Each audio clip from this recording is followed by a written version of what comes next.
राज्य शासनानं कुणबी नोंदी संदर्भात अधिसूचना काढली। त्यानंतरच मुंबईतला मनोज जरांगे पाटील यांचा मोर्चा माघारी परतला। मुख्यमंत्री एकनाथ शिंदे यांनी स्वतः मनोज जरांगे पाटील यांचं उपोषण सोडवलं। आता राज्यामध्ये ओबीसी नेत्यांनी पुन्हा एकदा मोठ बांधून लढण्याचा निर्धार केलाय। तर ओबीसी समाजाकडून काल रविवारी झालेल्या बैठकीत 3 ठराव मंजूर केलेत।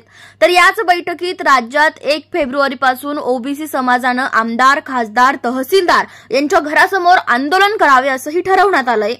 तेव्हा आता 1 फेब्रुवारी रोजी राज्यातील ओबीसी समाज रस्त्यावर उतरणार आहे, अशी माहिती राष्ट्रवादीचे अजित पवार गटाचे मंत्री तथा ओबीसी नेते छगन भुजबळ यांनी दिली आहे।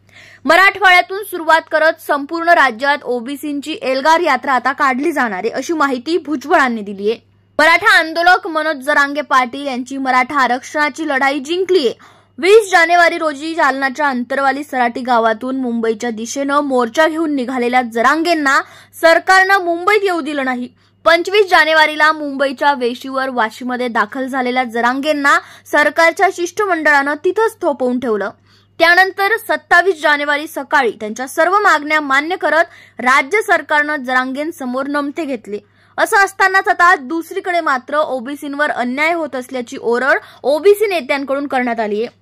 तर याच पार्श्वभूमीवर राज्यातील ओबीसी नेत्यांची बैठक मंत्री छगन भुजबळ यांच्या मुंबई येथील शासकीय निवासस्थानी पार पडली। तर या बैठकीत 3 ठराव संमत करण्यात आलेत। मराठा समाजाला आरक्षण देण्यासाठी काढलेल्या अध्यादेशाविरुद्ध राज्यातील ओबीसी समाज आणि नेते आता एकवटलेत।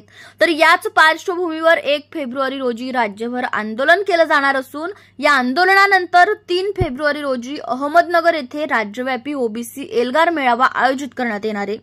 तर अशी माहिती मंत्री छगन भुजबळ यांनी दिली आहे। राज्यामध्ये झुंडशाहीच्या जोरावर आरक्षणात बॅकडोर एंट्री केली जाते, त्यामुळे आता ओबीसींनी लाखोंच्या संख्येनं घराबाहेर पडलं पाहिजे असं देखील भुजबळ म्हणाले। तर राज्यात ओबीसी भटका विमुक्त समाज 54% इतका आहे। माझी विनंती आहे की एससी, एसटी आणि इतरांनी या झुंडशाहीच्या आक्रमणाचा प्रतिकार करण्यासाठी एकत्र यावं। उद्या तुमच्यावर देखील ही वेळ येऊ शकते असं म्हणत भुजबळांनी देखील इतरांना साथ घातलीये। तर या सगळ्या प्रकरणावर तुम्हाला काय वाटतं ती प्रतिक्रिया आम्हाला खाली कमेंट बॉक्समध्ये कळवा।